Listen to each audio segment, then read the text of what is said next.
Board દેખાય છે બધાને?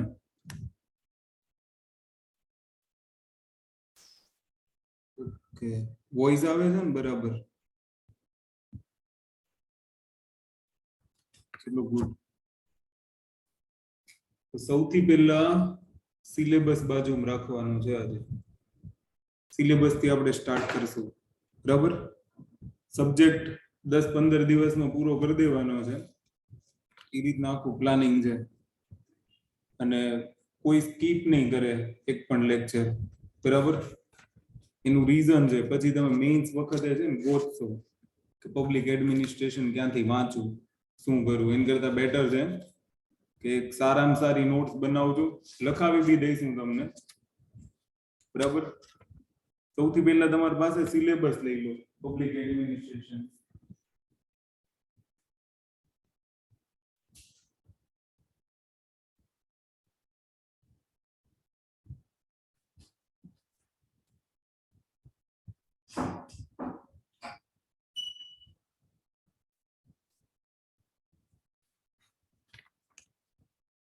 વોઇસ થોડો છે ને દબાતો આવશે. ક્લિયર આવે છે ને આમ તો? ઓકે, ચલો જુઓ. તો સૌથી પહેલા સ્ટાર્ટિંગ કરવાનું છે સિલેબસ. અને સિલેબસ ની અંદર ફર્સ્ટ પોઈન્ટ શું છે એ વાંચો તમે. એની અંદર લખ્યું હશે સિલેબસમાં મીનિંગ, નેચર એન્ડ સ્કોપ. હવે 2022 ચાલે છે, બરોબર? તમે જોશો તો આ ટોપિક એવો છે કે અહીંયાથી એક પણ સવાલ પૂછ્યો નથી હજી સુધીનો. પણ આજે આપણે જોઈશું કે કયા કયા પ્રકારના સવાલો આમાંથી બની શકે, અને બની શકે ભવિષ્યમાં તમને આવા સવાલો પૂછે, બરાબર? આની સિવાય આની અંદર બીજી 3 મેટર લખી છે. જેમ કે એક લખ્યું છે ઇવોલ્યુશન ઇન ઇન્ડિયા, બરાબર? ગુજરાતીમાં તમે જોશો તો કૌટિલ્યના અર્થશાસ્ત્ર વાળો એક એડમિનિસ્ટ્રેટિવ આઈડિયાઝ હશે, Mughal administration and legacy of British rule. આ ટોટલ 6 ટોપિક માંથી પહેલો પોઈન્ટ છે. તો સિલેબસ ની અંદર તમને એક વસ્તુ ટીક મારી દેજો કે 1-2 માં એડમિનિસ્ટ્રેટિવ આઈડિયાઝ ઇન કૌટિલ્યસ, એટલે જે કૌટિલ્યનું અર્થશાસ્ત્ર છે ને એમાંથી એક સવાલ પૂછાઈ ગયો છે. તો સૌથી મોસ્ટ ઇમ્પોર્ટન્ટ વસ્તુ આ જ હોય છે. તમે જ્યારે તૈયારી કરતા હોય ને ત્યારે સૌથી અગત્યની વસ્તુ શું હોય છે? તમારી પાસે સિલેબસ હોવો જોઈએ. એ સિલેબસ ની અંદર કયો ટોપિક ક્યારે પૂછાઈ ગયો ને એ તમે લખેલું હોવું જોઈએ. તો તમે આને એક વખત ક્રોસ ચેક કરી લેજો કે જીપીએસસી ક્લાસ 1-2 ની અંદર જ કૌટિલ્યના અર્થશાસ્ત્રમાંથી સવાલ બની ગયો છે. પબ્લિક એડમિનિસ્ટ્રેશન છે એમાં મીનિંગ, નેચર, સ્કોપ. પછી એની અંદર અલગથી 3 ટોપિક છે. એમાં આપણે જોવાનું છે ભારતમાં ઉત્ક્રાંતિ. પબ્લિક એડમિનિસ્ટ્રેશન ની ભારતમાં ઉત્ક્રાંતિ કેવી રીતના થઈ.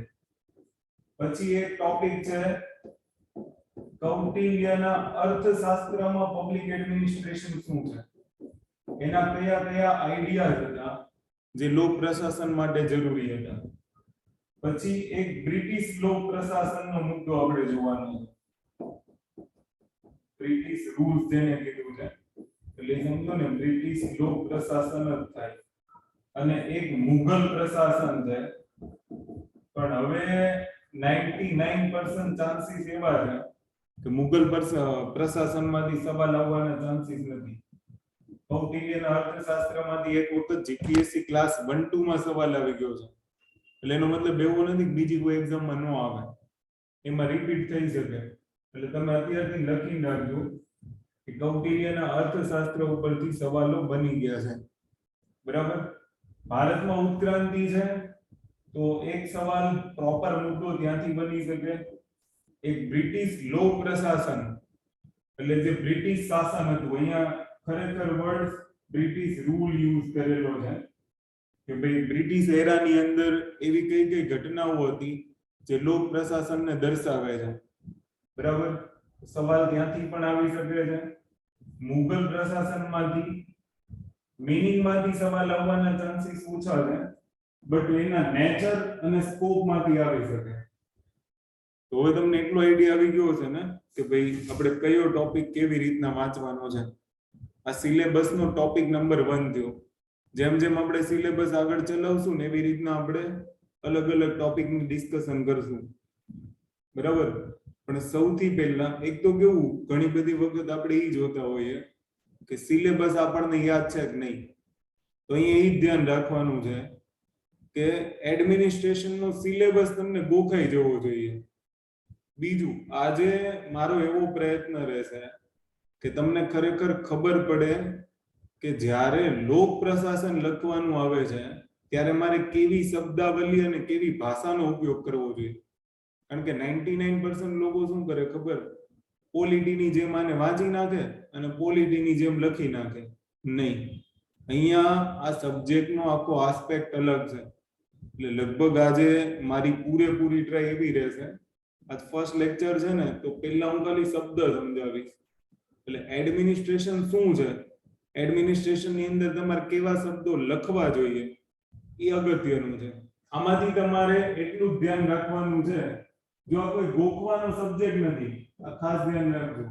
અને ગોખવાથી તમારાથી મુખ્ય પરીક્ષામાં લખાશે નહીં, મેઇન્સમાં તમે લખી નહીં શકો, એ પાક્કી વાત છે.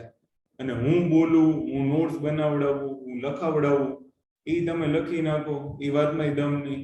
કારણ કે એક ને એક વસ્તુ વારંવાર રિવાઇઝ કરશો ને તો કદાચ એવું શક્ય બને કે ભાઈ તમે મેં લખાવેલા વાક્યો કદાચ પરીક્ષામાં ક્લિક થઈ જાય ને આવડી જાય. બાકી તમે જ્યારે લખવા બેસો ને પેન નહીં ચાલે.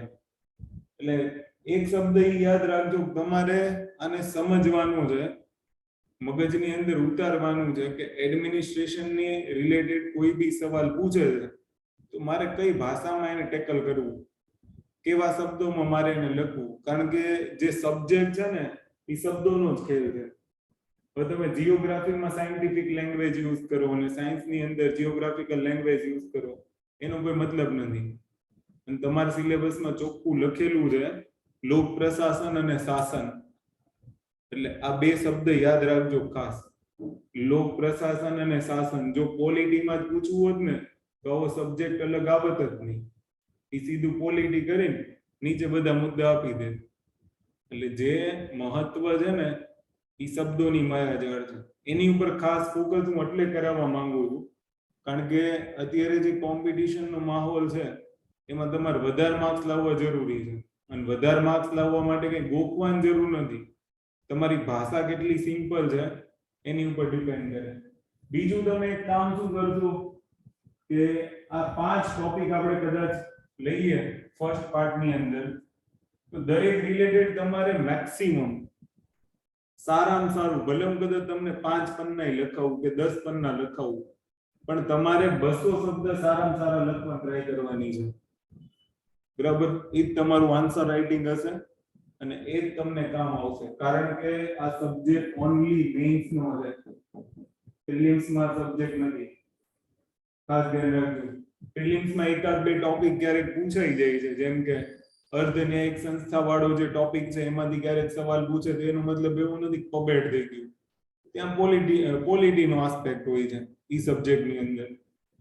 તો અહીંયા તમારે ખાસ એ ધ્યાન રાખવાનું છે કે જેટલા બી ટોપિક લખો છો એનું આઉટપુટ 200 શબ્દમાં આવવું જોઈએ, બરાબર. એ સિવાય તમારે જે 200 શબ્દ તૈયાર કરવાના છે એની માટે સૌથી પહેલો પ્રશ્ન તમને એ થતો હશે ને કે આની માટે બુક કઈ. તો બુકમાં તો એક તો આપણી નોટ્સ હોવી જોઈએ, તમે જે લખો છો એ. બાકી એક બે હિન્દી પ્રકાશન છે પણ આને વાંચવાની જરૂર નથી, ઓલરેડી હું જે કન્ટેન્ટ લખાવીશ ને એમાં આવી જશે. બાકી આ તમે વાંચવા બેસશો તો બહુ લાંબી બુક છે. જોકે આ જે પબ્લિક એડમિનિસ્ટ્રેશનની બુકો છે ને ઓપ્શનલ માટેની છે અને આનું તમારે કંઈ કામ નથી. ઘણા લોકો આની માટે હવે બુક વસાવશે તો વસાવી તો વસાવી શકો, બટ તમારે કંઈ કામ નહીં નથી. એક આવશે ફાડિયા એન્ડ ફાડિયા, એક બે બુકો છે એને તમે કદાચ બહુ સમય મળે તો પ્રિફર કરી શકો. બાકી જે લોકોને 2 મહિના જોઈએ તૈયારી માટે એ આવા અખતરા ન કરે, બરાબર. નોટ્સ ખાલી વાંચી લેજો, 2 બુક આવી જશે, એ સિવાય બીજી 1-2 મટીરિયલ્સ મારી જોડે છે, એ બી એની અંદર એડ કરી દીધું છે નોટ્સમાં. નોટ્સ એક સાદી અને સિમ્પલ બનશે, એટલે ખાસ યાદ રાખવાનું છે. તમને ક્યારેક સમય મળે તો આ 2 બુક વાંચી શકો પબેડમાં, અધરવાઇઝ આપણે જે અહીંયા લખાવીએ છીએ ઇનામ છે, બરાબર. એને અનુલક્ષીને તમારી તૈયારી હોવી જોઈએ. અને હું તમને ફરીથી સજેશન કરીશ કે વારંવાર આનું રિવિઝન થવું જોઈએ, બરાબર. પ્રિલિમ્સ માટે હમણાં એક સવારમાં યા તો આઈ થિંક લેટ નાઇટ એક ક્લાસ શરૂ કરવાના છે, જેની અંદર તમને બધાને બધું રિવિઝન જ ખાલી. તો મેઇન્સ આવે ને તો એ સમયે આ સબ્જેક્ટ કામ આવી જાય, એટલે 1-2 સબ્જેક્ટ એટલે ચલાવવાના. બીજું, આનું વેઇટેજ ઓલમોસ્ટ તમે ગણશો ને તો 50 માર્ક થી 60 માર્ક ની વચ્ચે આનું વેઇટેજ હોય છે, કારણ કે પોલિટીમાંથી સવાલ પૂછવા કરતા આમાંથી સવાલ પૂછવાના ચાન્સીસ વધારે, બરાબર. આપણી પાસે ટોટલ 6 મુદ્દા છે અને 6 ટોપિકમાંથી સૌથી વધારે સવાલ પૂછવામાં આવે, એટલે આને ખાસ ધ્યાન રાખજો. કોઈ સામાન્ય રીતે આ સબ્જેક્ટને ન જોવે. 50 માર્ક્સ છે મેઇન્સ ની અંદર, અને આ સબ્જેક્ટમાં તમે ધારો તો આરામથી 25 ઓફ માર્ક્સ આવવાના ચાન્સીસ ખરા, જો તમે એક વખત. અને આમાં એવું બી બની શકે કે 30 60 50 માર્ક્સ નું પૂછાણું હોય તો 40 આવે, ડિપેન્ડ કરે છે કે તમારી તૈયારી કેવી રીતના છે. બીજું જે મેં અનુભવ્યું છે એ પ્રમાણે હું તમને કહું તો ભલે તમારી પાસે રેડીમેડ બુકો હોય, ગમે એટલા નામો હોય બુક્સના, અથવા તો ગમે તે હોય, છતાં પણ જ્યારે તમે લખવા બેસતો ને એટલે એટલું આઉટપુટ આવશે જ નહીં જેટલું આપણે લાવવાનું છે. ઓકે, તો અહીંયા સુધી કોઈ કે ડાઉટ હોય તો તમે પૂછી શકો, અધરવાઇઝ આપણે આપણા ફર્સ્ટ પાર્ટને આગળ વધારીએ. ક્લિયર છે બધાને? એક વખત થમ કરી દેજો મને. ઓકે, તમને જ્યાં ક્યાંય પણ ડાઉટ હોય પૂછી શકો, એટલે જ આપણે ઝૂમમાં લેક્ચર રાખ્યા, અધરવાઇઝ મારે આ એપ્લિકેશનમાં રાખવાના હતા. ક્લિયર? તો ઘણા બધાને નોટ્સ ઓલરેડી બની ગયેલી છે, પણ કદાચ જો નવું અને વધારાનું કંઈ આવતું હોય તો એ તમે જોતા જજો. તો આપણે સૌથી પહેલા જે સિલેબસની અંદર ફર્સ્ટ પોઈન્ટ છે ને ત્યાંથી આપણે શરૂ કરીશું. લોક પ્રશાસનનો અર્થ, હેડિંગ આપવું તો આપી દેજો. લોક પ્રશાસનનો અર્થ, પ્રકૃતિ અને કાર્ય. ઓકે, મને લાગે ત્યાં સુધી આ વખતે આમાંથી સવાલ બનવાના ચાન્સીસ છે કાર્ય ક્ષેત્રમાંથી. કારણ કે હવે જુઓ, એક વસ્તુ બીજી એક તમારે ધ્યાનમાં રાખવાની છે કે આપણે બધા એટલા લકી પર્સન છીએ કે જીપીએસસી ની નવી બોડીમાં આપણો પ્રવેશ થશે, કારણ કે નવા મેમ્બર સિલેક્ટેડ થવાના છે, જોકે થઈ ગયા છે, એટલે આખું માળખું નવું બનશે. બની શકે 99% પેપર સ્ટાઇલ બી ચેન્જ થાય, જે રેગ્યુલર પેપર સ્ટાઇલ હતી એમાંય પરિવર્તન આવી શકે, એટલે જરૂરી નથી જૂની થીમ પકડીને ચાલ્યા કરીએ. 2 સ્કોપ છે, સારા ચેરમેન હશે તો જીપીએસસી માંથી ગોણ જેવા બાજુ પેપર લઈ જશે, એકદમ ફેક્ચ્યુઅલ ડેટા. અને એક એવું બની શકે પ્રિલિમ્સ ની અંદર કે યુપીએસસી ટાઈપ ક્વેશ્ચન એ બનાવી શકે, જેમ લાસ્ટ પ્રિલિમ્સ ની અંદર હતું. એવું સેમ ટુ સેમ મેઇન્સ માં બી થઈ શકે છે કે ધારે તો જેમ આપણને ક્લાસ 3 માં સવાલ પૂછે છે બેઠે બેઠા કે અર્ધ ન્યાયિક સંસ્થાઓને ન્યાયિક સંસ્થાઓ જણાવી દો, બરાબર, તો એવો સવાલ બી પૂછી શકે છે.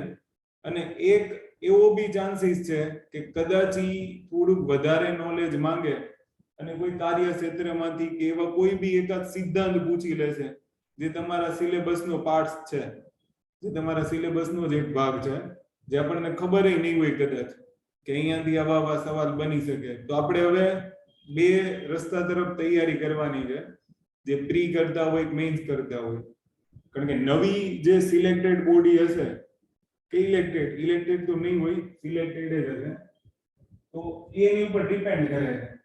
તો અહીંયા જો લોક પ્રશાસનનો અર્થ એટલે આપણે બંને શબ્દો શીખવાના છે તો બંને લખશું પબ્લિક એડમિનિસ્ટ્રેશન બરાબર એનો અર્થ meaning nature and scope okay તો સૌથી પહેલા આજે આપણે મીનિંગ અને સ્કોપ ઉપર ડિસ્કશન કરીશું લાસ્ટમાં આપણે જોઈશું નેચર કે લોક પ્રશાસનની પ્રકૃતિ કેવી છે શું છે ખરેખર પબ્લિક એડમિનિસ્ટ્રેશન શું છે અહીંયાથી બે સવાલ બની શકે મતલબમાં એવું પૂછી શકે કે લોક પ્રશાસન કલા છે કે વિજ્ઞાન એક સવાલ આ થઈ ગયો તો પહેલા તો છે ને ટોપિકમાંથી કયા કયા પ્રકારના સવાલ બને એ આપણને ખબર હોવી જોઈએ તો કદાચ એવું પૂછી શકે કે ભાઈ લોક પ્રશાસન એની પ્રકૃતિ કલાત્મક છે કે પછી વિજ્ઞાનની નજીક છે આવો એક સવાલ બની શકે તો આપણો ટોપિક એક એ બની જાય કે લોક પ્રશાસનની પ્રકૃતિ કેવી છે કલાની નજીક છે કે વિજ્ઞાન છે બીજું એનો મીનિંગ અને એક છે એનો સ્કોપ સ્કોપ છે તો એને આપણે એને કીધું છે કાર્યક્ષેત્ર તો એનો ક્ષેત્ર કયું છે લોક પ્રશાસનનો વિસ્તાર કેટલો છે આજે આપણે આ બે ટોપિક ભણવાના છે તો મીનિંગ એટલે શું તો મીનિંગ ની અંદર આપણે એના બે અર્થ જોઈશું એક પરંપરાગત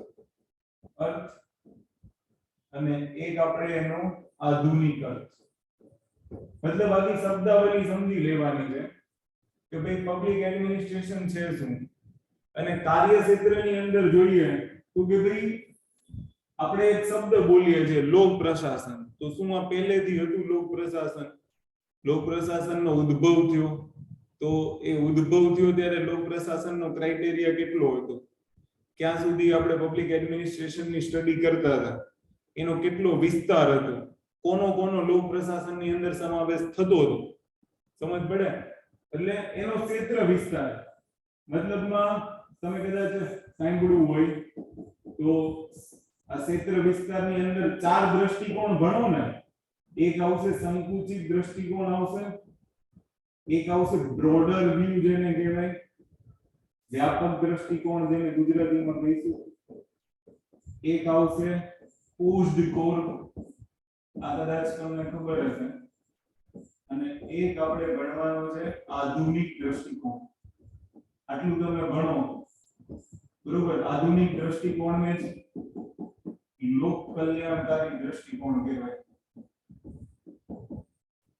તો બની શકે છે કે એક ટોપિક એક ક્વેશ્ચન બની શકે પબ્લિક એડમિનિસ્ટ્રેશનના સંકુચિત દ્રષ્ટિકોણનો સિદ્ધાંત સમજાવો લાગે ફેક્ચ્યુઅલ સવાલ બટ આનો જવાબ લખવો એટલો જ અઘરો 200 શબ્દ લખવાના છે ને 2 પન્ના ભરવાના ત્યારે પરસેવો વળી જાય એવી જ રીતના વ્યાપક એવી જ રીતના પોસ્ટ કોર અને એવી જ રીતના આધુનિક દ્રષ્ટિકોણ મન લાગે ને ત્યાં સુધી કદાચ પોસ્ટ કોર અથવા તો આધુનિક દ્રષ્ટિકોણ ઉપર સવાલ આવી શકે તો આપણા કેટલા સવાલ થઈ ગયા એક કલા છે કે વિજ્ઞાન મતલબ એની પ્રકૃતિ એક ક્વેશ્ચન ઈ થઈ જાય બે ત્રણ જો કે પૂછવું હોય તો આમાંથી નહીં પૂછી નાખે પણ આ ત્રણ સવાલ ક્લાસ 1-2 લેવલના છે 3 માં કદાચ એને પૂછવું હોય તો સંકુચિત કા તો વ્યાપક દ્રષ્ટિકોણ પૂછી શકે છે બંનેની કમ્પેરિઝન બી પૂછી શકે બરાબર ક્લાસ 3 જેમ કે ડીવાયએસઓ મેઇન્સ આવતી હોય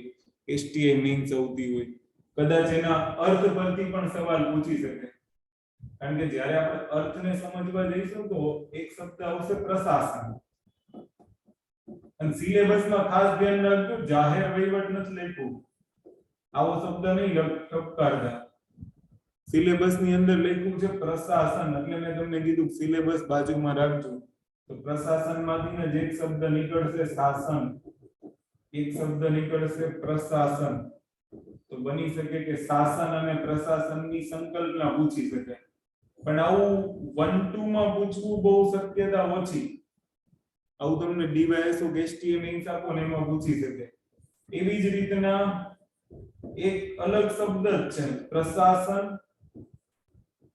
અને લોક પ્રશાસન આ બે શબ્દમાં ડિફરન્ટ છે એક સવાલ આવો બી બની શકે. ક્લિયર? તો આ તમારો પોઈન્ટ નંબર 1 છે, જેની અંદર 3 પોઈન્ટ આપ્યા છે, એમાંથી ખાલી આટલા સવાલ પૂછી શકે. ક્લિયર? અહીંયા સુધી કોઈને કઈ ડાઉટ હોય તો કયો, અધરવાઇઝ થમ કરી દો ફટાફટ જલ્દી, એટલે આપણે આગળ વધીએ. ઓલરેડી આમ બી 10 મિનિટ લેક્ચર લેટ થઈ ગયો. અચ્છા, તમારા બધા પાસે પેલી જૂની નોટ લખેલી હતી છે કે નહીં? તો એમાં ખાલી એડ કરતા જાજો, નવું નવું ઉમેરતા જાજો. બરાબર? જે કંઈ પણ નવું તમને લાગે નહીં, બાકી કંઈ જરૂર નથી. અને લખીને રાખજો, પછી તમે છેલ્લે મને પૂછશો કે આમાં શું વાંચવું, ક્યાંથી વાંચવું. એમ કરતા બેટર છે કે જેટલું ડ્રો કરીને રાખ્યું છે એ સમય કેવું થશે ખબર? તમારી પાસે સમય ઓછો હોય ને, જો તમે આ સવાલ લખેલા હશે તમારી જાતે, તમે ફટાફટ વાંચી લેશો. આસાનીથી ફટાફટ રિવિઝન થઈ જશે અને જલ્દી વંચાઈ બી જશે. બરાબર? તો સૌથી પહેલા આપણે લોક પ્રશાસનના અર્થથી શરૂઆત કરીએ. લોક પ્રશાસન એનો અર્થ શું થાય? તો અર્થની અંદર જોઈએ તો આપણે બે શબ્દ શીખવા પડે. એક લોક પ્રશાસન છે અને એક પબ્લિક એડમિનિસ્ટ્રેશન છે. પબ્લિક નો અર્થ તો તમને સમજાઈ જાય, પણ એડમિનિસ્ટ્રેશન નો અર્થ શીખવાનો છે. બરાબર? જેમ કે આપણે જોઈએ કે લોક પ્રશાસન છે, તો લોક પ્રશાસનની અંદર બે શબ્દ છે. એક શબ્દ છે લોક અને બીજો શબ્દ છે પ્રશાસન. તો લોક એટલે તો તમને બધાને ખબર જ હશે, લોકો, જનતા, અથવા તેની માટે આપણે ગુજરાતીમાં કયો શબ્દ યુઝ કરીએ છીએ? જાહેર. બરાબર?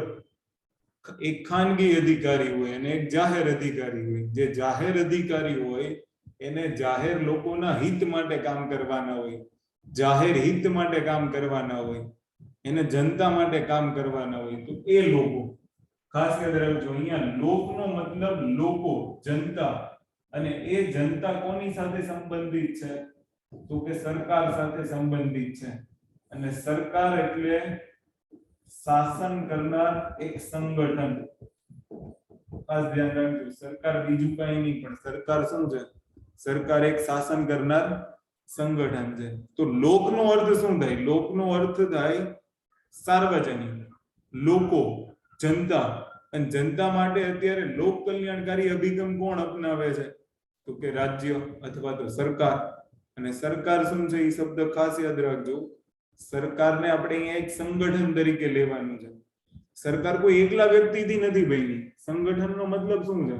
કે સરકારની અંદર લોકો દ્વારા ચૂંટાયેલા ઘણા બધા લોકો છે, ઘણા બધા પ્રતિનિધિઓ છે. લોકો તો ના કહેવાય, પણ લોકો દ્વારા ચૂંટાયેલા ઘણા બધા પ્રતિનિધિઓ છે કે જે જનતાના હિત માટે નિર્ણયો કરશે. એવું એક સંગઠન. આ બધા શબ્દો પરથી જ લોક પ્રશાસન શીખવાનું છે. એટલે આ શબ્દ ખાસ યાદ રાખજો. જે એક શોર્ટ પોઈન્ટ બોલું છું ને એની ઉપરથી જ પછી વ્યાખ્યા લખવાની છે. તમને કદાચ લોક પ્રશાસનનો અર્થ અને પ્રકૃતિ સમજાવો એવો સવાલ અગર વર્ગ 3 ની પરીક્ષામાં પૂછાય તો તમે અર્થ સિમ્પલી સમજાવી શકવા જોઈએ કે ભાઈ અહીંયા પબ્લિકનો મતલબ છે લોક. લોકનો મતલબ જાહેર જનતા સાથે સંબંધિત છે. અને એ જનતા માટે કોઈ કલ્યાણકારી કામ કરતું સંગઠન હોય તો એ કોણ છે? એ સરકાર અથવા તો એ રાજ્ય છે. રાજ્ય મતલબ દેશ. બરાબર? તો બે સંકલ્પના જોડી શકો. પ્રશાસનનો અર્થ શું છે? તો પ્રશાસન આમ જોઈએ તો સંસ્કૃત ભાષામાં એક પ્ર શબ્દ અને બીજો એક શાસન શબ્દ, બે શબ્દોથી બને પ્રશાસન. પ્રનો મતલબ કઈ નહીં, પ્રનો મતલબ ઉત્કૃષ્ટ અથવા પ્રકૃષ્ટ. બે માંથી કોઈ પણ એક શબ્દ લઈ શકો, પ્રકૃષ્ટ અથવા તો ઉત્કૃષ્ટ. અને શાસન એટલે શું? તો કે શાસન કોના સંબંધિત છે? હમણાં મેં તમને કીધું કે શાસન શબ્દ છે એ સરકારના સંબંધિત છે. કે સરકાર શું કરશે? શાસન કરશે. કોની માટે શાસન કરશે? તો કે જનતાના હિત માટે. બરાબર? જો તમે આ બંને શબ્દને જોડી દેશો કે લોકોના હિત માટે સરકાર દ્વારા કરવામાં આવતું ઉત્કૃષ્ટ શાસન, એને શું કહેવાય? પ્રશાસન. આ એક સિમ્પલ વ્યાખ્યા થઈ ગઈ. સાદી અને સિમ્પલ વ્યાખ્યા શું થાય? તો કે સરકાર દ્વારા, ખાસ યાદ રાખજો, સરકાર દ્વારા લોકોના હિત માટે કરવામાં આવતું ઉત્કૃષ્ટ શાસન, એને આપણે શું કહીશું? લોક પ્રશાસન. તો અહીંયા પ્રશાસનનો અર્થ શું છે? ઉત્કૃષ્ટ શાસન. ઉત્કૃષ્ટ શાસન એટલે બીજું કઈ નહીં, લોકોના હિત માટે સરકાર એવા નીતિ નિયમો બનાવશે, એવી નીતિઓનું નિર્માણ કરશે કે જેનાથી લોક કલ્યાણકારી રાજ્યની સ્થાપના થાય. બરાબર? અને એને આપણે શું કહીશું? પ્રશાસન કહીશું. પ્રશાસનનો સીધો અર્થ જો તમારે લેવો હોય તો સરકાર નીતિઓ બનાવશે. બરાબર? ખાસ ધ્યાનથી સાંભળજો. હવે ધીમે ધીમે આપણે આવશું પબ્લિક એડમિનિસ્ટ્રેશન પર.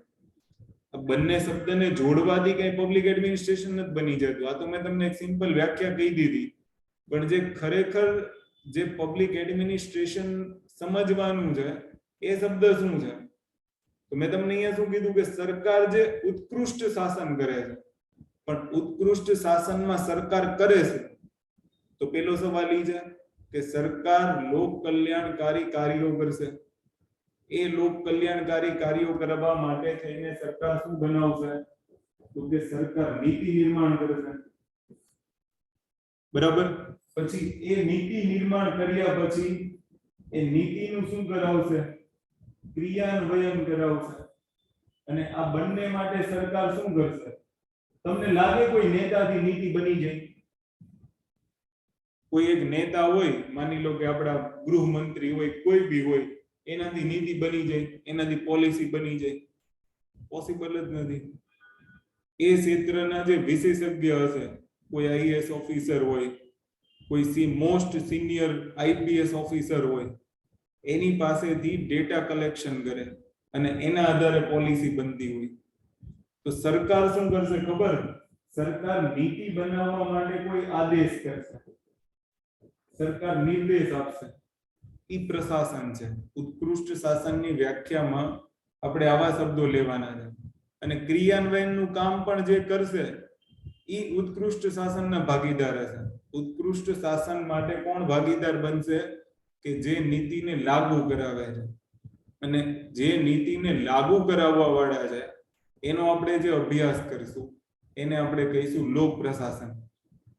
પણ અહીંયા બે શબ્દ આપણે એ શીખવાના છે કે ભાઈ લોક પ્રશાસન છે તો એ લોક પ્રશાસનની અંદર સમાવેશ કોનો કોનો કરવાનો છે? ખાલી આપણે કલાવાળા પાઠનો સમાવેશ કરવાનો છે કે એની અંદર જે લોકો એને લાગુ કરાવે છે, અથવા ખાલી કારોબારીનો સમાવેશ કરવાનો છે કે ધારાસભા, કારોબારી, ન્યાયતંત્ર બધાનો લોક પ્રશાસનમાં સમાવેશ કરવાનો છે કે એની સિવાય બીજા પણ ઘટકોનો સમાવેશ કરવાનો છે?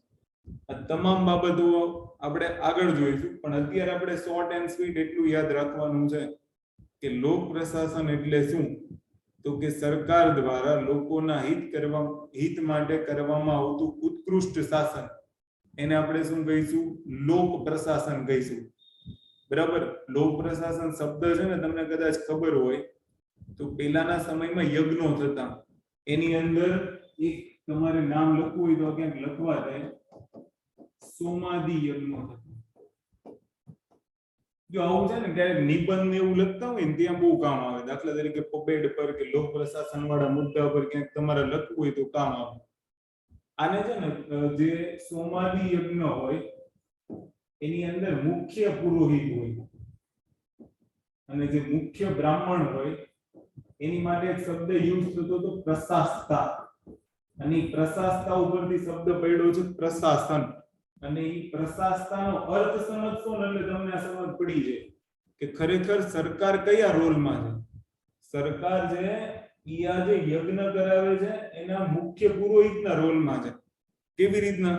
કારણ કે ઈ સોમાદી યજ્ઞોની અંદર શું થતું હતું કે જ્યારે યજ્ઞ કરવામાં આવે ત્યારે એની આજુબાજુમાં બીજા પુરોહિતો બેઠા હોય. એક મુખ્ય બ્રાહ્મણ હોય અને બીજા તમને ખબર હોય તો કેટલા બધા બ્રાહ્મણોને લઈને ભેગા આવે, પછી યજ્ઞ થાય. એમાં એક મુખ્ય પુરોહિત હોય, એ શું કરશે?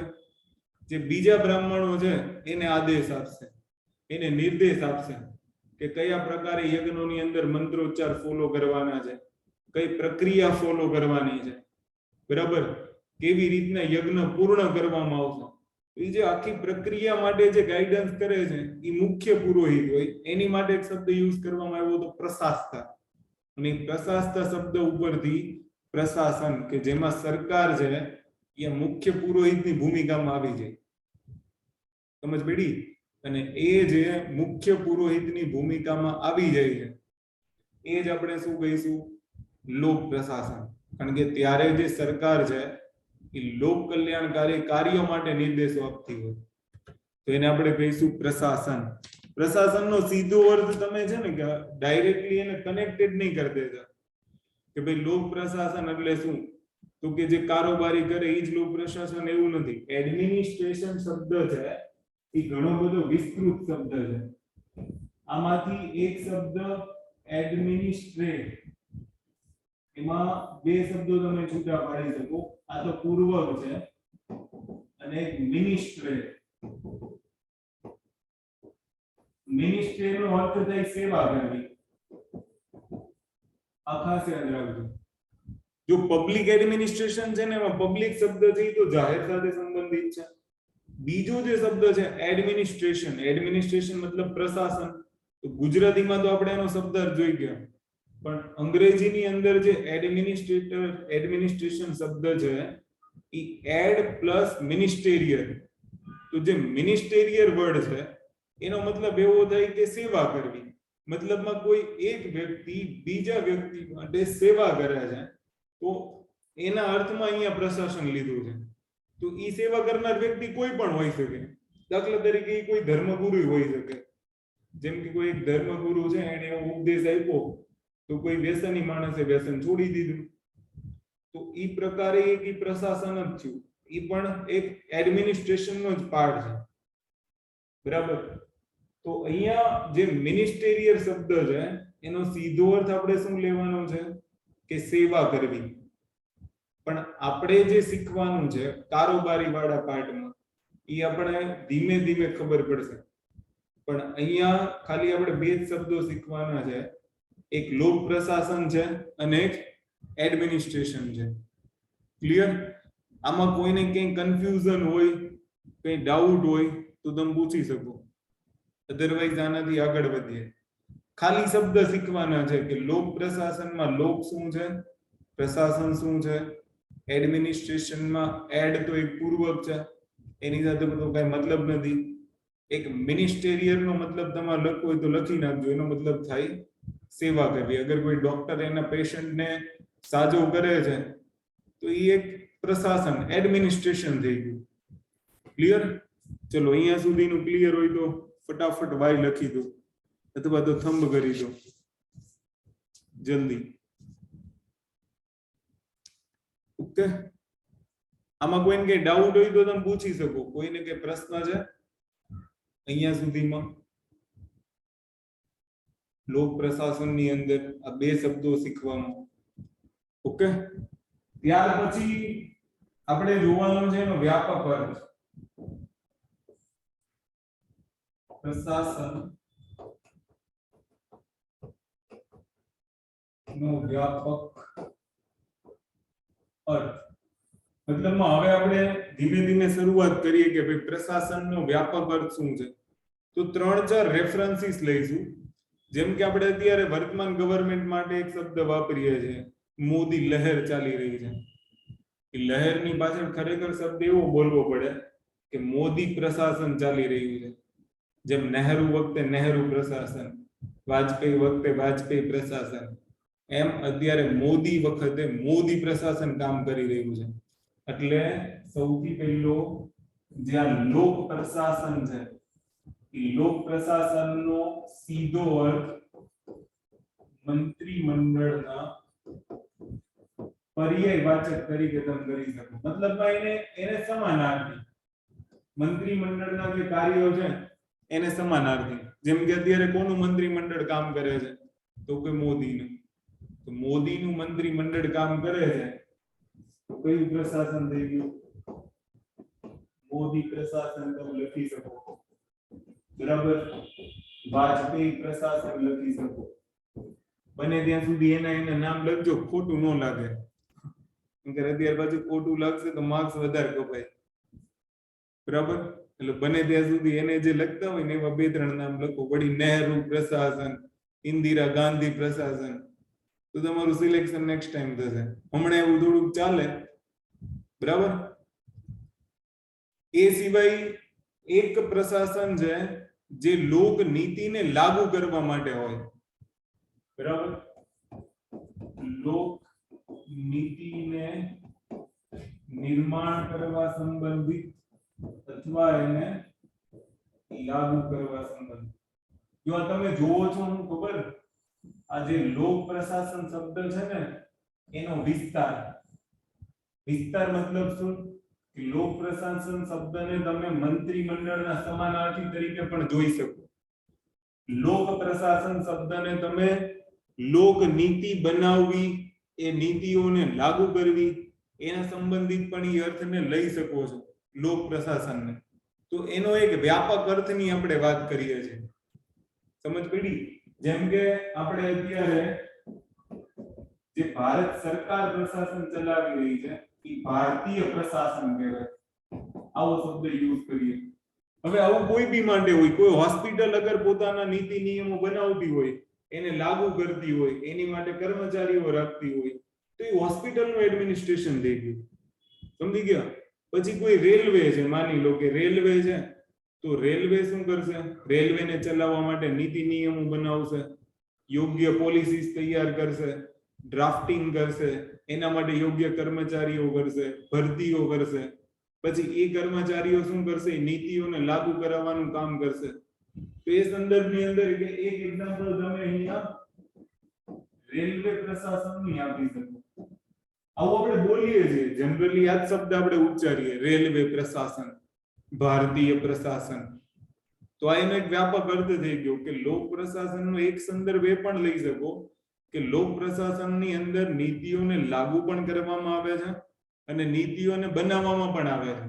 એક શબ્દ એડ કરવો હોય તો કરી શકો કે ભાઈ એમાં જે કર્મચારીઓ હોય, સંગઠન હોય, એ સંગઠનનો મુખ્ય ઉદ્દેશ્ય શું હોય છે? કે સેવા અથવા તો જાહેર લાભ. ખાસ યાદ રાખજો, જાહેર શબ્દ ભૂલાઈ જાય નહીં, ખાનગી લાભ લખીને નહીં આવતા રહેતા. સેવા અથવા તો જાહેર લાભના સંદર્ભમાં શબ્દ તમે લખી શકો છો, બરાબર? બીજું, લોક પ્રશાસનને એક સામાજિક વિજ્ઞાનની શાખાના સંદર્ભમાં જોઈ શકો. આ પણ એક ઇમ્પોર્ટન્ટ પોઈન્ટ છે. સામાજિક વિજ્ઞાનની એક શાખા તરીકે પણ આપણે લોક પ્રશાસનનો અભ્યાસ કરી શકીએ, એમ કહેવાનો મતલબ એમ છે. બીજું કે જે મેનેજમેન્ટ છે, જે વ્યવસ્થાપન છે અથવા તો જે વ્યવસ્થા છે, એના સંબંધિત તમામ કાર્યો, એની અંદર પ્રશાસનની જરૂર પડે, બરાબર? એક કામ કરો, અહીંયાથી લોક શબ્દ કાઢી નાખો, અત્યારે ખાલી એક શબ્દ જોડી રાખો, પ્રશાસન, કારણ કે ધીમે ધીમે આપણે પછી લોક શબ્દને જોડતા જઈશું. તો જે પ્રશાસન છે એનો વ્યાપક અર્થ જોઈ લઈએ, એડમિનિસ્ટ્રેશન. કારણ કે પછી આપણે એક શબ્દ જોડી દઈશું એની અંદર, પબ્લિક. ઓકે, એટલે આ બની જશે લોક પ્રશાસન. તો પ્રશાસનના વ્યાપક અર્થની અંદર 4-5 સંકલ્પનાઓ તમારે યાદ રાખવાની છે. જેમ કે મંત્રીમંડળનો એક પર્યાયવાચક, લોકનીતિ નિર્માણ કરવાનું, લાગુ કરવાનું, લોકોના હિત માટે, અથવા તો જે સંગઠન છે એના દ્વારા લોકોના હિત માટે લાભ કરવાનું, લોકોને સેવા આપવાની, સામાજિક વિજ્ઞાનની એક શાખા છે. અને વ્યવસ્થાના જે તમામ કાર્યો છે, મેનેજમેન્ટ. કોઈ બી મેનેજમેન્ટ માટે કર્મચારી ગણની જરૂર પડશે. એ કર્મચારી ગણ જે કાર્ય કરશે એ કાર્ય કોના મુજબ કરશે? દાખલા તરીકે માની લો કે એક સ્કૂલ છે, એ સ્કૂલની અંદર ટ્રસ્ટીઓ જેમ આદેશ આપશે એમ પ્રિન્સિપાલ શિક્ષકો પાસે એને ફોલો કરાવશે. તો એ આખી એક મેનેજમેન્ટની ચેનલ થઈ. તો એ પણ એક પ્રકારનું શું છે? એડમિનિસ્ટ્રેશન છે, પ્રશાસન. હું તમને હજી કહું છું, કન્ફ્યુઝ નહીં થતા. પ્રશાસન એટલે મગજમાં એક શબ્દ બેસાડીને રાખજો કે પ્રશાસનનો સીધો અર્થ કારોબારી સાથે નથી. સીધું તમારા મનમાં એક જ સવાલ આવે કે પ્રશાસન એટલે શું? તો કે બસ સિવિલ સેવકો. જે જાહેર સેવકો કામ કરે છે, બરાબર, એ જ પ્રશાસન છે? નહીં, એ લોક પ્રશાસન છે. આપણે હમણાં એને છૂટું પાડી દઈશું, પણ અત્યારે આપણે જે શીખી રહ્યા છીએ એ શું છે? તો કે પ્રશાસન છે. ક્લિયર? આને તમે યાદ રાખજો. ત્યાર પછી પ્રશાસનની અમુક લાક્ષણિકતાઓ હોય છે, તો એ લાક્ષણિકતાઓ કઈ કઈ છે એને આપણે જોઈ લઈએ. પ્રશાસનની લાક્ષણિકતાઓ.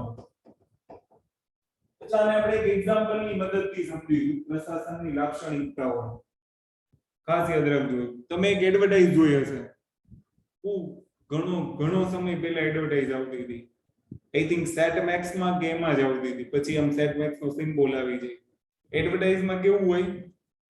જોરદાર ધોધમાર વરસાદ આવતો હોય, વરસાદમાં એક વાહન વ્યવહાર વાળો રસ્તો બતાવે, એટલામાં એક વૃક્ષ છે એ આમ નીચે પડી જાય, રોડ ઉપર ધરાશાયી થઈ જાય. પછી વૃક્ષને કોઈ હટાવતું નથી. પેલા તમને ખબર હોય તો એક છોકરો રિક્ષામાંથી ઉતરે, પલળતો આમ છપછપિયા કરતો પછી આમ ધક્કો મારે. હવે બધાને ખબર છે કે વૃક્ષ છે એ નાના છોકરાથી હટે નહીં, એ રસ્તાની સાઈડમાં ન થાય. એમાં એક સીન એવો બતાવતા હતા કે ભાઈ અડધા લોકો છે એ વૃક્ષની સાઈડમાં થઈને જતા રહેતા હતા. અત્યારે બી આપણે એવું કરીએ છીએ ને, જનરલી કોઈ પથ્થર પડ્યો હોય કે કઈ બી, મોટા ભાગના લોકો એવું જ કરે છે કે એને અવોઇડ કરીને જતા રહી છે. પણ એડવર્ટાઇઝ ની અંદર એક પર્પઝ, પછી તો ભલે સેટમેક્સ ની એડવર્ટાઇઝ હતી આઈ થિંક, પણ એક પર્પઝ એવો હતો કે છોકરાને જોઈને પછી બીજા બધા આવે, પછી કોઈ ઓટો ડ્રાઈવર આવે છે, પછી કોઈ સ્કૂલ ડ્રાઈવર, ઓલા વેન ડ્રાઈવર આવે છે. ધીમે ધીમે કરતા જેટલા પણ રાહદારીઓ હોય એ વૃક્ષને એક સાથે ધક્કો મારે, અને ધક્કો મારીને પછી રોડની સાઈડમાં કરી નાખે. તો એ બી એક પ્રકારનું પ્રશાસનની લાક્ષણિકતા છે.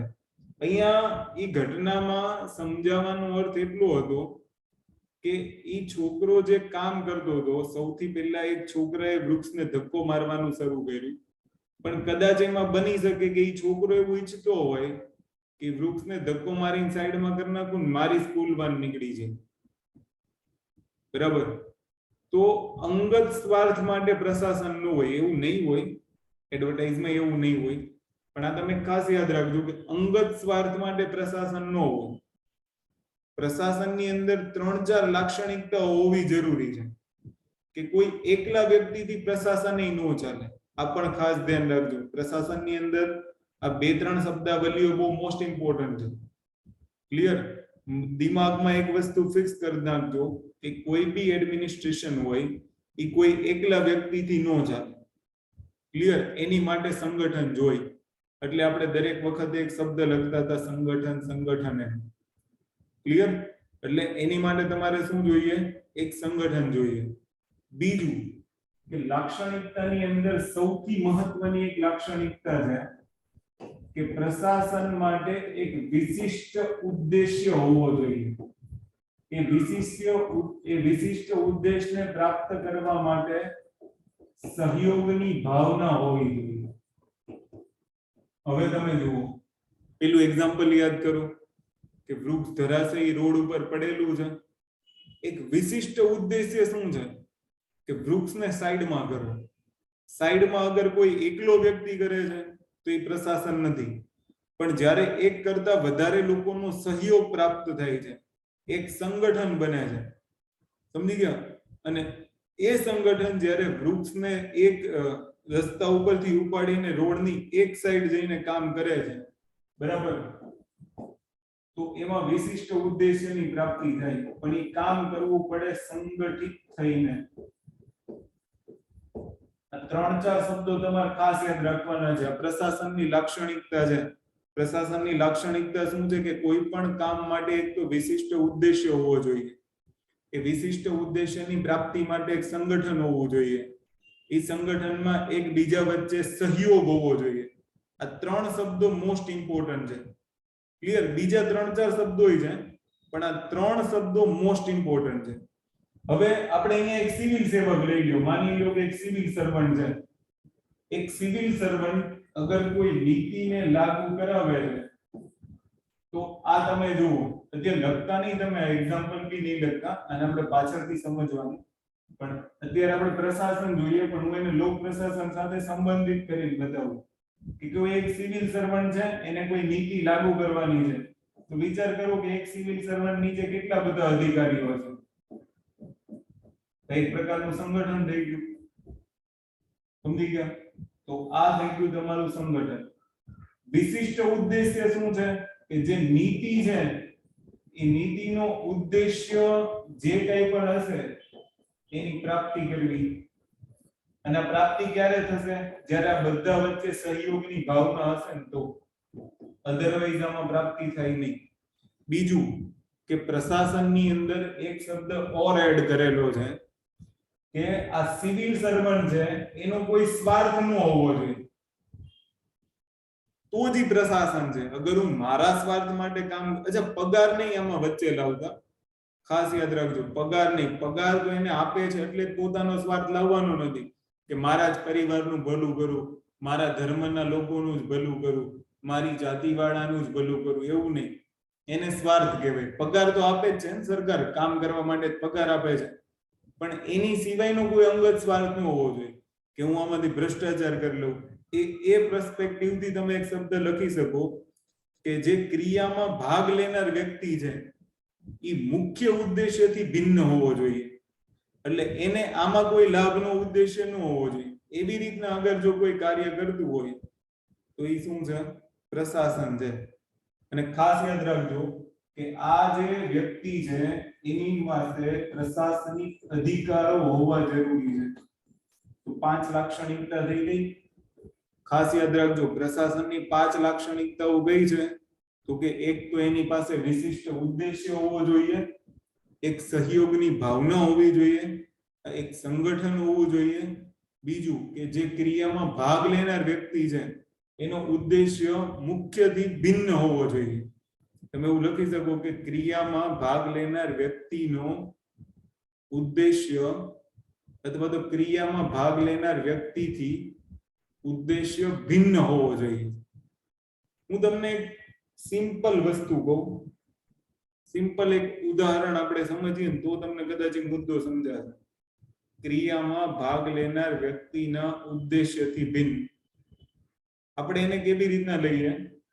માની લો કે કોઈ એક શ્રમિક છે. આ શ્રમિક માની લો રસ્તો બનાવવાનું કામ કરે છે, બરાબર? માની લો કે એને રસ્તો બનાવ્યો. એ રસ્તો જે બનાવશે એના બદલામાં એને શું મળવાનું છે? તો કે વેતન મળવાનું છે, બરાબર? તો હવે આ રસ્તાનો મુખ્ય ઉદ્દેશ્ય શું છે? કે રસ્તાનો મુખ્ય ઉદ્દેશ્ય એ છે કે લોકો આ રસ્તાનો ઉપયોગ કરે, અર્થવ્યવસ્થામાં ગતિ લાવે. પણ શ્રમિક જે કામ કરે છે એનો ઉદ્દેશ્ય એ નથી. શ્રમિકનો ઉદ્દેશ્ય શું છે? વેતન પ્રાપ્ત કરવાનું. સમજ પડે છે હું જે બોલું એ? એવી જ રીતના સિવિલ સર્વન્ટમાં હોય તો અગર એ ઉદ્દેશ્ય અંદર આવતો હોય, ક્લિયર, તો એ શું છે? તો એ પ્રશાસન છે.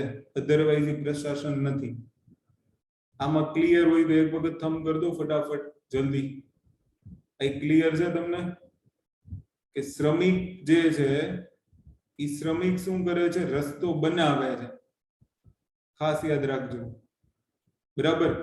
પણ શ્રમિક અને રસ્તો બંનેનો ઉદ્દેશ્ય અલગ છે. રસ્તો લોકો માટે મૂકવાનો છે, ક્લિયર? કે લોકો એ રસ્તાનો ઉપયોગ કરશે, લોકો એના ઉપરથી ટ્રાન્સપોર્ટેશન કરશે, પોતે અવર જવર કરશે, અર્થવ્યવસ્થાને ફાયદો થાય એ માટેના તમામ કાર્યો કરશે. પણ શ્રમિકનો ઉદ્દેશ્ય અલગ છે. શ્રમિક શું કરે છે? કામ કરીને વેતન મેળવવાનો ઉદ્દેશ્ય છે. પણ એનો મતલબ એવો નથી કે રસ્તો ગમે એવો બનાવી નાખે. રસ્તો સારો બનાવવાનો ઉદ્દેશ્ય શ્રમિકનો છે, પણ એનો મૂળ ઉદ્દેશ્ય શ્રમિકનો નથી. તો બસ એક એક્ઝામ્પલ દિમાગમાં ફિટ કરી દેજો. આ સાદું સિમ્પલ એક્ઝામ્પલ છે, એનાથી કદાચ તમને ચોથી લાક્ષણિકતા યાદ આવી જાય. અને પાંચમી લાક્ષણિકતા શું છે? કે જે વ્યક્તિ કામ કરાવવાનો છે, જે પ્રશાસન સાથે જોડાયેલો વ્યક્તિ છે, એ વ્યક્તિ પાસે પ્રશાસનિક અધિકારો હોવા જોઈએ, ક્લિયર? અને એક ઓર લાક્ષણિકતા એડ કરવી હોય તો એક તમે કરી શકો છો કે છઠ્ઠી લાક્ષણિકતા થઈ જશે ને, તો અહીંયા લખવાનું આ વ્યાપક સંગઠનો માટે જ કામ કરે. પ્રશાસનની જે આ 5 એ 5 લાક્ષણિકતા, અથવા તો તમે 6 એ 6 શબ્દ એડ કરી શકો કે 6 એ 6 જે લાક્ષણિકતાઓ છે પ્રશાસન માટે કામ કરે, પણ એ વ્યાપક સંગઠનો માટે જ કામ કરે. વ્યાપક સંગઠન એટલે શું? કે કોઈ યુનિવર્સિટી થઈ ગઈ, બરાબર, કોઈ કોલેજ થઈ ગઈ, કોઈ મોટી હોસ્પિટલ થઈ ગઈ, બરાબર, ઉદ્યોગો થઈ ગયા, એની માટે આ લાક્ષણિકતાઓ કામ કરે. ઘર પરિવાર માટે આ લાક્ષણિકતા કામ ન કરે. એ કોઈ એવો સમૂહ નથી કે જ્યાં પ્રશાસનની વ્યાખ્યા ક્લિયર થાય. આ મોટા મોટા સંગઠનો માટેની વાસ્તવિકતા છે. ક્લિયર? અહીંયા સુધી કોઈને કઈ ડાઉટ હોય તો કયો ફટાફટ, જલ્દી. ઓકે, અચ્છા, બધા જાગો તો છો ને?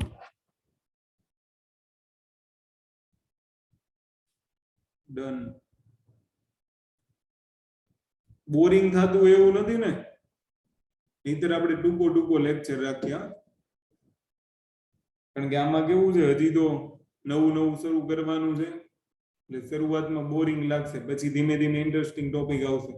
પણ આ જરૂરી છે. તમને જે લાગતું હોય, જો નોલેજ નહીં હોય ને તો તમારા શબ્દાવલીઓ આવશે જ નહીં. જીપીએસસી મેઇન્સ માટે મોસ્ટ ઇમ્પોર્ટન્ટ એ હોય છે કે તમે સારામાં સારા શબ્દો કેવી રીતના લખો છો, લખવા ઉપર મેઇન ફોકસ હોય છે. બરાબર? હવે આપણે જોઈએ એનો પરંપરાગત અર્થ. લોક પ્રશાસનનો પરંપરાગત અર્થ શું છે અને આધુનિક અર્થ શું છે? અચ્છા, આ બેને આપણે જુદા પાડવા હોય ને તો સેકન્ડ વર્લ્ડ વોર થી પાડી શકીએ. એક બિફોર સેકન્ડ વર્લ્ડ વોર જે લોક પ્રશાસનનો અર્થ હતો એ પરંપરાગત અર્થ હતો, અને જે આફ્ટર સેકન્ડ વર્લ્ડ વોર હતું એ અર્થ હતો આધુનિક અર્થ. તો અગર આપણે આ બે શબ્દો જો છૂટા પાડવા હોય કે ભાઈ લોક પ્રશાસન, અહીંયા હેડિંગ આપવું હોય તો આપજો. આ બંને અર્થ કોના છે? લોક પ્રશાસનના છે.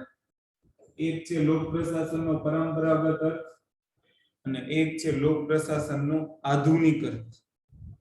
તો પરંપરાગત અર્થ અને આધુનિક અર્થ વચ્ચે શું ડિફરન્સ છે એને આપણે જોઈએ. છેલ્લે 5-6 વ્યાખ્યા લખીએ અને પછી આજે પૂર્ણ વિરામ. ક્લિયર? પછી આપણે આવતીકાલથી ધીમે ધીમે આને આગળ વધારશું. ઓકે, તો સૌથી પહેલા આપણે જોવાનું છે કે જ્યારે બીજું વિશ્વ યુદ્ધ થયું એની પહેલા લોક પ્રશાસનને આપણે કઈ દ્રષ્ટિથી જોતા હતા, અને આધુનિક દ્રષ્ટિમાં લોક પ્રશાસનની વ્યાખ્યા ખરેખર શું છે. ક્લિયર? તો બિફોર વર્લ્ડ વોર આપણે વાત કરીએ, બીજા વિશ્વ યુદ્ધ પહેલાની વાત કરીએ, તો આ મર્યાદિત હતું. શબ્દ માત્ર સરકાર અને કારોબારી એના પૂરતો મર્યાદિત શબ્દ હતો. મર્યાદિત મતલબ સરકારના જે સરકારી કાર્યો હોય, કારોબારી જે નીતિઓ લાગુ કરવાનું કાર્ય કરી રહી છે, બસ એટલી સ્ટડી કરી લો એટલે લોક પ્રશાસન આવી ગયું.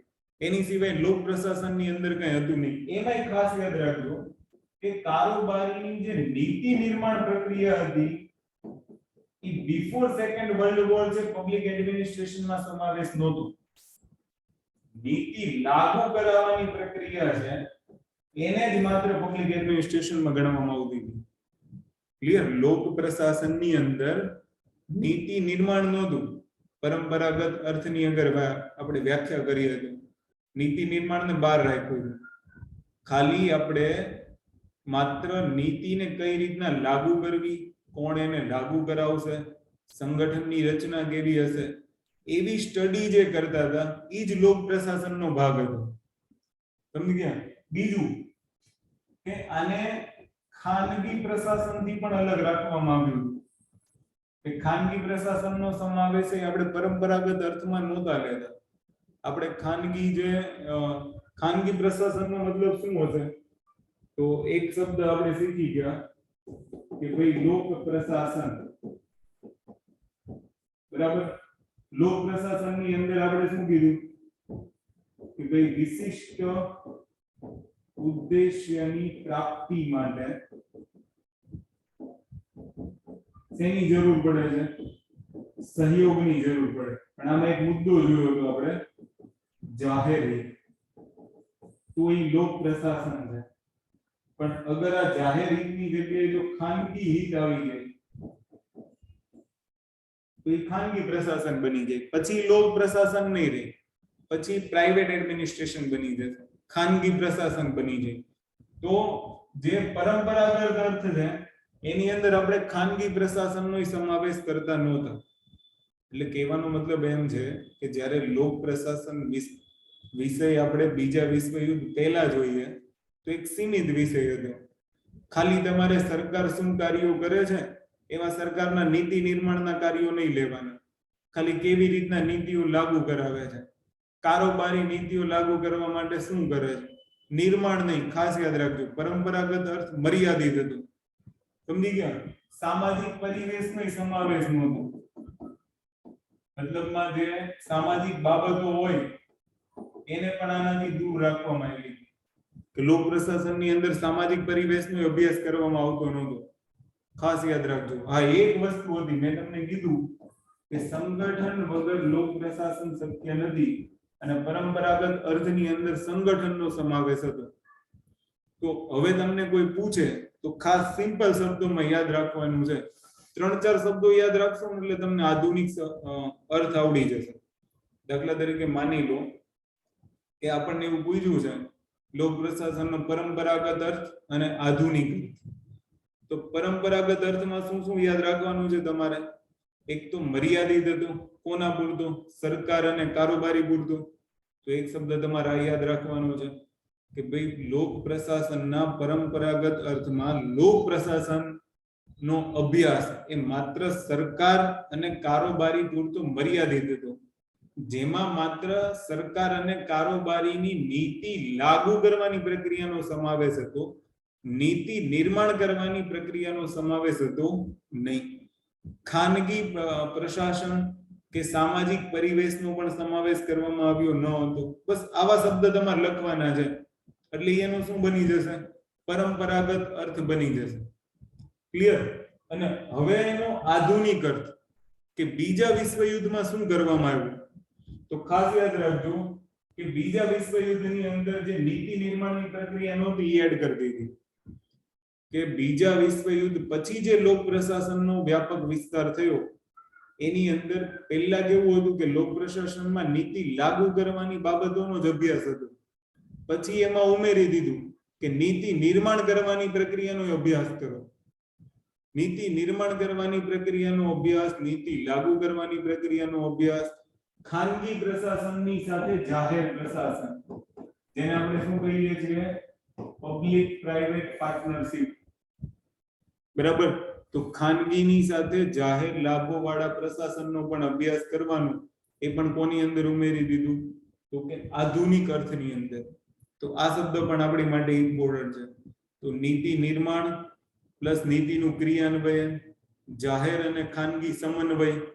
બરાબર?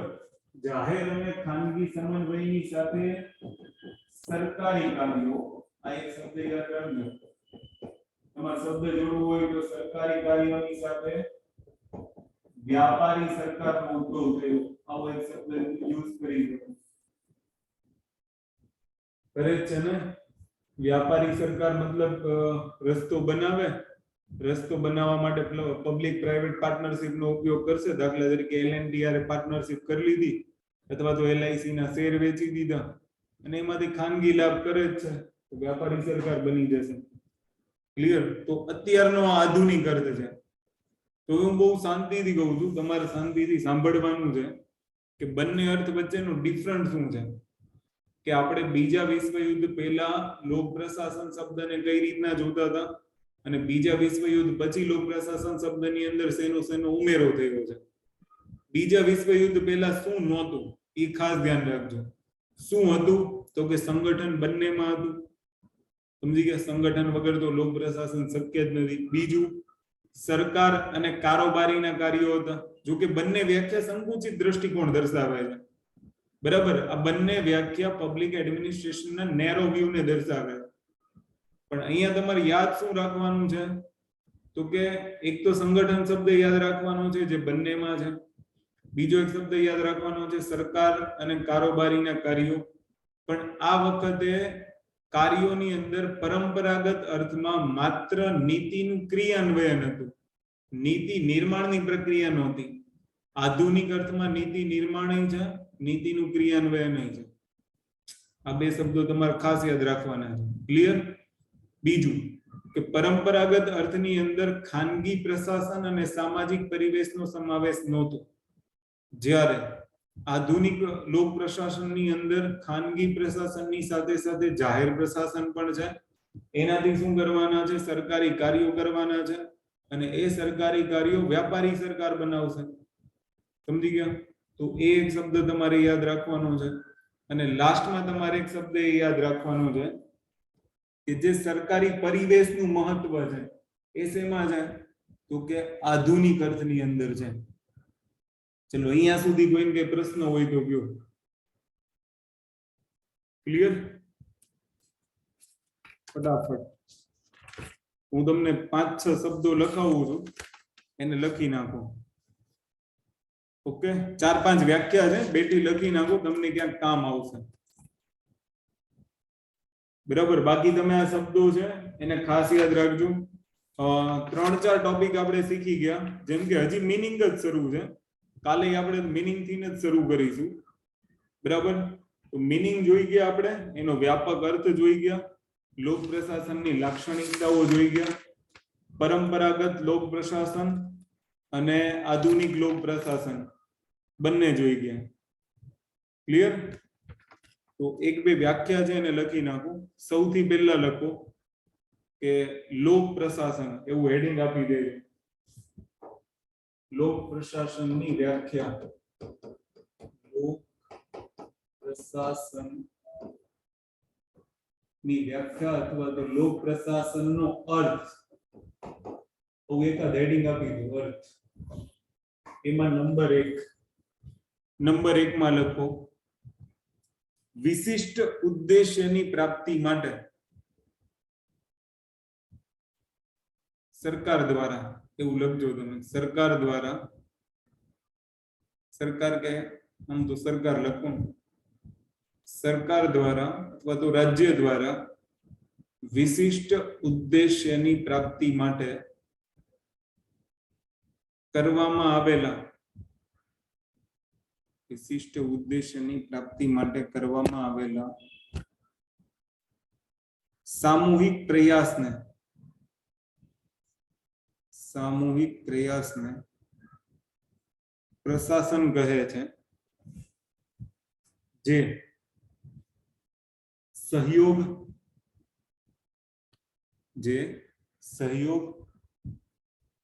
અને સમન્વય પર આધારિત છે. જે સહયોગ અને સમન્વય પર આધારિત છે. બીજી વ્યાખ્યા લખો. અર્થ જ છે, આ તમને ક્યાંક કામ આવી શકે. પ્રશાસનનો સંબંધ કાર્યોને પૂર્ણ કરવા સાથે છે. પ્રશાસનનો સંબંધ કાર્યોને પૂર્ણ કરવા સાથે છે, જેનાથી નિર્ધારિત લક્ષ્યો પૂર્ણ થાય છે. જેનાથી નિર્ધારિત લક્ષ્યો પૂર્ણ થાય છે. આ વ્યાખ્યા આપી હતી લ્યુથર બુલીએ. આ બધા શબ્દો સમજજો, અત્યારે તમે ખાલી લખી નાખો, ક્યાંક લખવાનું થાય તો કામ આવે. ક્લિયર? ત્યાર પછી એક વ્યાખ્યા લખો કે કોઈ વિશિષ્ટ ઉદ્દેશ્યની પ્રાપ્તિ માટે, કોઈ વિશિષ્ટ ઉદ્દેશ્યની પ્રાપ્તિ માટે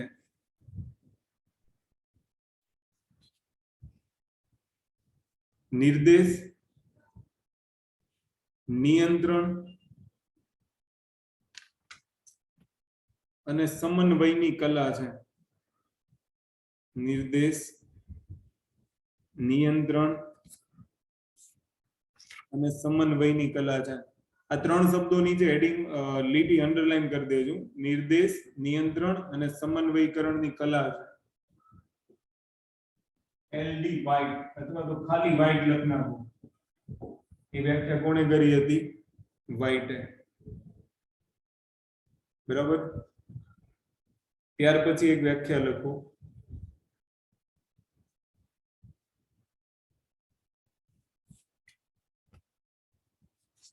લાસ્ટમાં એક લખો કે લોક પ્રશાસન એટલે સરકારી પ્રશાસન.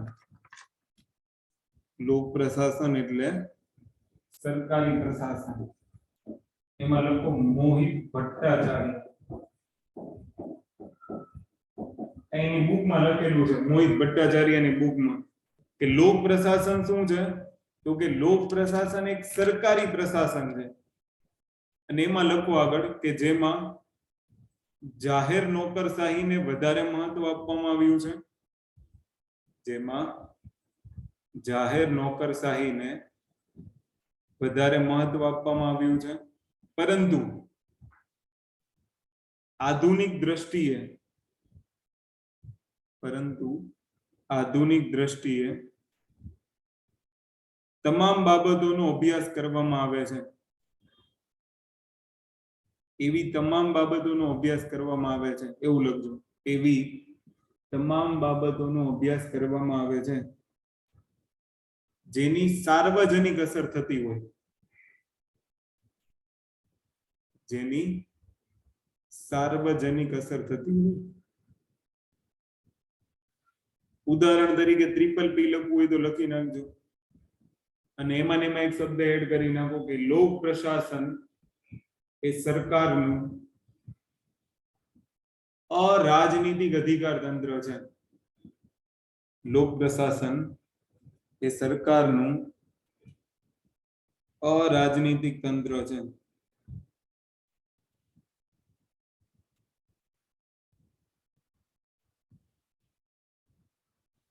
क्लियर? कोई के डाउट? चलो फटाफट जल्दी यस कही दो. कोई के प्रश्न है?